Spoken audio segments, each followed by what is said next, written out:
Hello everyone, this is Sodhi from CAAN Wings Consultants Private Limited. Welcome to this Saturday edition. So while the state nominations for 190 subclass and 491 subclass for offshore applicants continue to pour in from South Australia, as well as invitations from ACT, Victoria, etc., I have come up with a few important tips I think you could use for putting up your nomination and visa applications. So keeping in mind that a lot of nominations are being rolled out, what are those 5 things that can ruin your chances of getting a nomination or a visa that you apply for? Let's get started. The first common mistake I'm going to talk about is lodging multiple EOIs. So I do understand that a lot of you have your occupation in demand in Victoria, it may be in demand in South Australia as well, or perhaps Tasmania or ACT or whatever. Therefore, a lot of you might be feeling tempted to lodge multiple EOIs, or let's say apply for multiple states.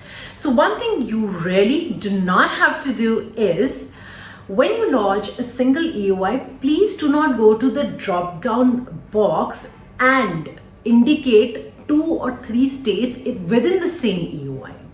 So what you need to do is you need to lodge separate EOIs, one for Tasmania, one for South Australia, and one for Victoria.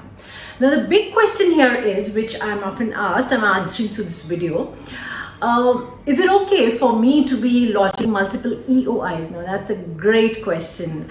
While it may be essential for you to lodge multiple EOIs, having too many EOIs can also ruin your chances of getting an invite. We have seen that people who float a lot of EOIs are probably the ones who are left out, are not invited from any state. Therefore, there has to be a balance. This decision has to be taken on a case-to-case basis as to how many EOIs are recommended for you, and beyond how many EOIs could be rather, detrimental for you. So the next point I'm going to be talking about is the number of years. So as you all must be aware that your skills assessment, be it from the VETSs or be it from the ACS, or Engineers Australia for that matter, your skills assessment specifies the work experience that you can claim, that is after the deemed date. So a lot of people have been making this mistake about indicating, or let's say claiming, the wrong number of years in their EOIs. Now this has actually happened. One of my YouTube follower just checked with me that he had received an invitation from a state and he'd filled up his EOI. He ended up claiming the number of years that were granted to him in his previous skills assessment, which had expired, and the new skills assessment could not support the number of years that he had claimed. Therefore, that is something that can lead to a potential negative, or let's say rejection in your nomination, or even create a lot of hassles in terms of your visa application. Partner skills. Now all of you think probably that the higher your score is, the better your chances of getting an invitation are. I'd like to dispel this myth, because we have EOIs for various occupations with points such as even 100, 110 and so on. But in the recent invitations that we received, or the pre-invites as you put it, we received, interestingly, people with 65, 70, 75 points are the ones who actually got the invite. Of course, some with higher points as well. Therefore, I do not really think that having very high points is a criteria, unless and until it is specified, like the state of NSW has specified that for a 491, they need X number of points for a certain occupation, and for a 190 they need a certain number of points. So in such a scenario, some of you may be tempted to try and see as to how you can increase your points, and partner skills could be one way of going about it.